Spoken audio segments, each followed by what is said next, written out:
Let's hear it for Tuesday. Woo! No one's excited about Tuesday. Just me? It's fine.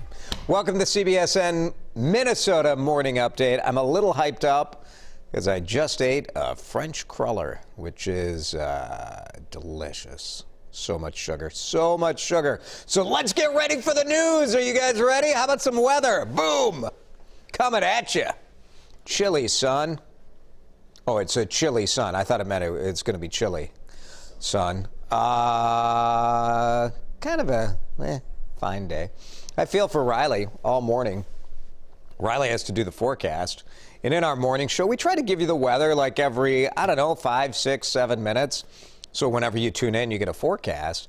But what's there to say? It's going to be a day, a little below average NBD. Tomorrow, windy but warm, and then a couple nice days this week, so enjoy that. Something to look forward to. We need to grab onto the positivity because COVID-19 spread in Minnesota is really cause for concern. Now it could sideline students from winter sports. Yesterday, Health Commissioner Jan Malcolm said she would like to see winter sports like hockey, basketball put on pause. The health department saying at least 10% of all cases in schools are associated with sports. There was some talk that there could be restrictions as soon as today.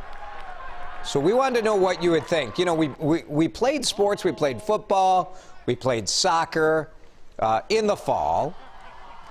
And frankly, like, health officials were saying, like, maybe we shouldn't do this, but kind of, you have mental health concerns too, and the need for students to have activities and stuff like that. But now with all these sports being indoors, I don't know. What do you think about this? Should we pause? And note they're saying pause. They're not saying cancel. But as you're seeing cases escalate, should it go on pause? How do you feel about it if it were your kid? Would you have your kid playing a sport right now? Share your thoughts. Let's hear it on the WCCO TV Facebook page. We'll share your thoughts coming up. The outlook from state health officials when it comes to COVID, it's bleak. I listened to the whole briefing yesterday. They're talking about the fact that we could, we're at 7,000 cases a day. We could be at 10 before Thanksgiving. So they're asking Minnesotans to change their Thanksgiving plans. Yes, last week they said maybe you could gather groups of 10 or less. 3 households max. Now they're saying just stay home, immediate family only. And they're saying college students should reconsider coming home for the holiday. More schools in our state are switching to all distance learning, especially we're seeing the middle and high schools. Elk River, Rogers, Zimmerman, secondary schools all making those changes. Latest number from schools show cases have more than tripled, which isn't because schools are unsafe.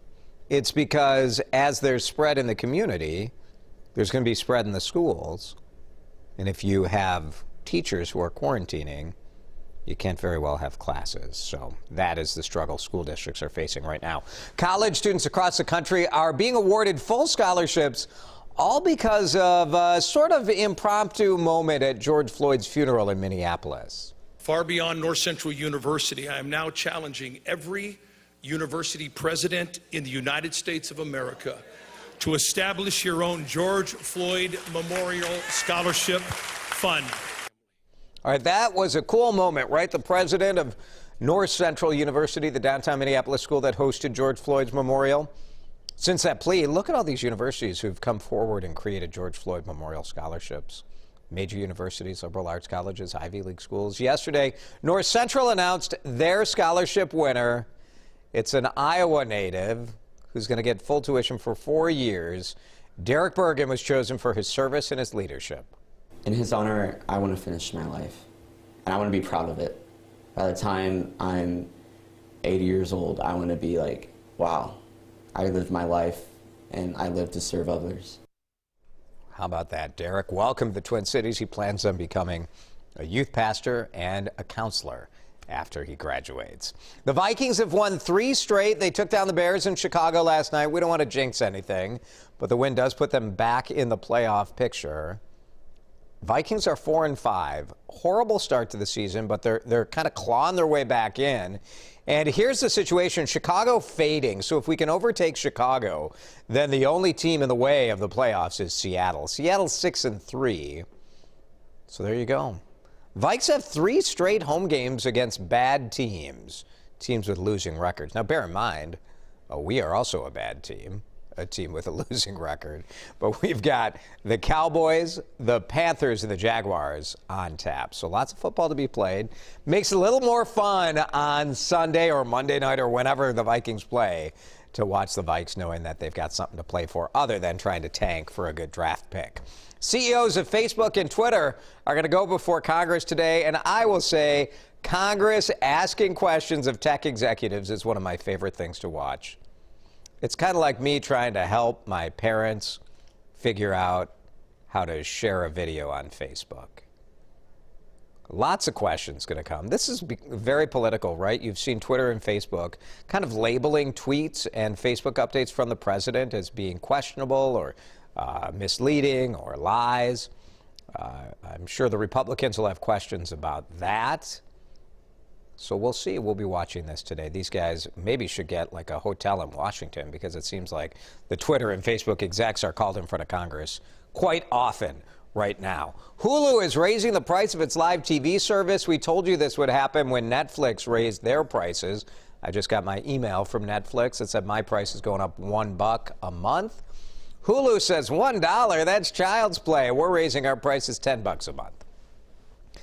So for you cord cutters, if you get Hulu Live, you are now paying $65 a month. Might be time to call DirecTV or Comcast and see what they're charging, because you might save money going the old way. Plus, Hulu does not include Fox Sports North or regional sports networks like they used to. Netflix raising their prices $1, as I mentioned. Northern Minnesota woman, how about this moment for a photographer? She's a nature photographer. She loves wildlife photos. Katie Munn, along the Gunflint Trail, looking for moose. She got 3 of them. Look at them all together. 1, 2, 3 moose. A rarity even in those parts. Within the last 12 years, this is moose population graph, so we've seen it drop. It's been as high as 9,000. It's dropped to just over 3,200 moose. But moose tend to thrive after forest fires and windstorms. And the reality is the Arrowhead region has not seen much of that lately. It was definitely thrilling. My heart was racing, and I was, worried I wouldn't get the right picture, so I was kind of, hurrying to get that. And then I drove to the closest spot with Wi-Fi and called my mom, so I was really excited. Somebody told me it's a career-making photo, and I was like, I've been waiting for that moment for a really long time. So cool. I mean, she can't have been waiting it for a really long time. She doesn't look like an old lady here. Come on, Katie. What a great shot. Go to the WCCO This Morning Facebook page to see more of Katie's photography and see John Lauritsen's whole story on her. Overnight, the SpaceX crew, Dragon Resilience. Is this the most ridiculous name for it? Like, is this Elon Musk just like high as a kite? Like, I know what we'll call him. Dragon Resistance. Here they are. Dragon Resistance. So, resilience? Oh, I was saying resistance. I'm messing up my own jokes. That's fine. Whatever. This is cool. Right? Like, I mean, we've been, to get American astronauts to the International Space Station, we've had the Russians doing it. Pfft, can't trust them, right? You go up in some Russian rocket, they steal your Facebook page. Next thing you know, they're like stealing elections. So we're sending them up ourselves. Elon Musk and his crazy band of crazies sending them all up. 4 astronauts are going to be there. I probably shouldn't say that. Like, Elon's going to sue me now. It's fine. It's a fun name. Have some fun. This is a great moment. So they're on board. Floating around right above us right now. Let's get back to our talker today. We're talking about sports. And sports has been very interesting in this, right? Schools go back to full distance learning. Sports parents show up at the school board meeting, freak out, and the school board's like, well, I guess we have to have football. We're in the middle of football playoffs and teams are dropping out left and right because they have too many COVID cases. Reagan Quinn, kids need the physical activity and helps the mental health. I agree. We do have to keep that in mind. I agree with you. Stephanie says, my kid is dying for his season, but I have concerns whether they can be done safely. It is a hard call. Yeah. It is, Stephanie. My son plays soccer. He played soccer outdoors with the high school team in the fall. And I don't know what's right. We decided not to play basketball this year. Being in a gym, sweating all over, didn't seem like the smart move. Emily Gindoff, pause him. No sports for my kids this year. Thanks, Emily. Here's Carrie. 10% chance. Come on, let kids play. I think that's fair, too. You look at these number of outbreaks and you say, all right, relative to the number, it's not a 10% chance, but it's 10% of the cases in school. But you say relative to the number of kids playing, is it good? Is it bad? I don't know. Here's Brian. Pause high school sports that are indoors. Is anything outdoors right now in the winter? I don't think so. Jason says 100% pause. Should have waited until the spring like originally planned. Yeah, I get the mental health concerns for sure. It's a struggle. It's a struggle with my kids too. Like, hey, you want to be active, you want to do stuff, you know, you gotta work through it. It's tough. Tough choices. I'm glad I don't have to make them. I just get to report them and then let you all support them or attack them. So well done. Thank you all for doing your job. Morning update from CBSN Minnesota.